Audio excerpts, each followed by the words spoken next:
காந்தாரா 2 படத்துல நெறைய விபத்து மட்டும் இல்லாம உயிரிழப்பு வரைக்குமே நெறைய நடந்துட்டு இருக்கு. இதுக்கு காரணம் என்னன்னு நம்ம பார்க்க போறதில்ல. பட் இதுக்கு முன்னாடி இதே மாரி விஷயம் நடந்திருக்காங்கிறத தான் பார்க்க போறோம். ஆமா, ஹாலிவுட்லயும் இதே மாரி 3 விஷயம் 3 படத்துக்கு நடந்திருக்கு. அன்பார்ச்சுனேட்டா 3 மூவியுமே பார்த்தீங்கன்னா ஹாரர் மூவி.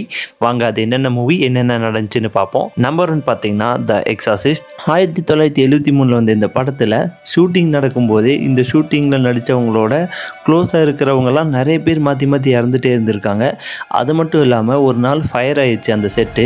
அந்த செட்டில் அந்த பேய் பிடிச்ச மாதிரி இருக்க பொண்ணோட ரூமை தவிர்த்து மித்த எல்லாமே எரிஞ்சு போச்சு. பட் அந்த ரூமுக்கு எதுவுமே நடக்கலை. இதெல்லாம் பார்த்து போன டைரக்டர் பயந்து போய் உண்மையான ஃபாதரையாரையே கூப்பிட்டு வந்து அங்கே வந்து ஜபம்லாம் நடத்திட்டு தான் மறுபடியும் ஷூட்டிங் தொடங்கியிருக்காங்க. அடுத்ததாக பார்த்தீங்கன்னா தி ஓமன் படம் 1976ல் எடுக்கப்பட்ட இந்த படம் ஷூட்டிங் தொடங்கினதுக்கப்புறம் ஹீரோ பார்த்தீங்கன்னா ஃப்ளைட்டில் போயிட்டு இருக்கும்போது மின்னல் தாக்கிடுச்சு. சரி, ஓகே, இது எதாச்சியாக நடந்துச்சுன்னு பார்த்தா அதோட ஸ்க்ரீன் ரைட்டர் இருக்காருல்ல, அவர் போன ஃப்ளைட்டையும் மின்னல் தாக்கிடுச்சு. சரி, ஓகே, இந்த 2 தான் நடந்துச்சுன்னு பார்த்தா அதில் ஒரு பொண்ணு எப்படி இறப்பான்னு சொல்லிட்டு அவங்க செட் பண்ணி ஷூட் பண்ணியிருந்தாங்களோ அதே மாதிரி அந்த விஎஃப்எக்ஸ் ஆர்டிஸ்டோட கேர்ள் ஃப்ரெண்டு ஆக்சிடென்ட்டில் இறந்துட்டாங்க. இதை பார்த்ததுக்கப்புறம் தான் எல்லாத்துக்கும் ரொம்ப பயம் வர தொடங்குச்சு. அந்த படம் எடுக்கிறத பற்றியே ரொம்ப யோசிச்சதுக்கப்புறம் தான் அந்த படத்தையே முடித்தாங்க.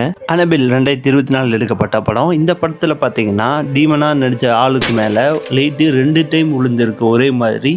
சரி, இதுதான் ஒரு ஆக்சிடெண்ட்டாக இருக்குன்னு பார்த்தா அங்கே வந்து ஒரு விண்டோ செட் பண்ணியிருக்காங்க. படம் ஃபுல்லாகவே செட்டு போட்டு எடுத்தது தான். பட் அந்த செட்டு போட்ட விண்டோவில் பார்த்தீங்கன்னா எந்த ஒரு ஸ்க்ராட்ச் மார்க்குமே இல்லை. பட் ஆனால் ஷூட்டிங்க்கு அப்போ தான் பார்க்குறாங்க அதில் ஸ்க்ராட்ச் மார்க் ஆயிருக்குன்னு சொல்லிட்டு ஆர்ட் டிபார்ட்மெண்ட்லேருந்து வேறு யாருக்குமே அது எப்படி வந்துச்சுன்னு கடைசி வரைக்கும் கண்டுபிடிக்க முடியல.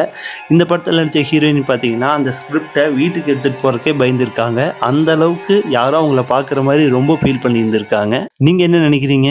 இதெல்லாம் பார்த்தீங்கன்னா அவங்களோட வெறும் கற்பனையா இல்லை உண்மையிலேயே இந்த இன்சிடென்ட்லாம் நடந்திருக்குமா அப்படிங்கிறத கமெண்ட் செக்ஷனில் சொல்லிட்டு போங்க. தேங்க்யூ.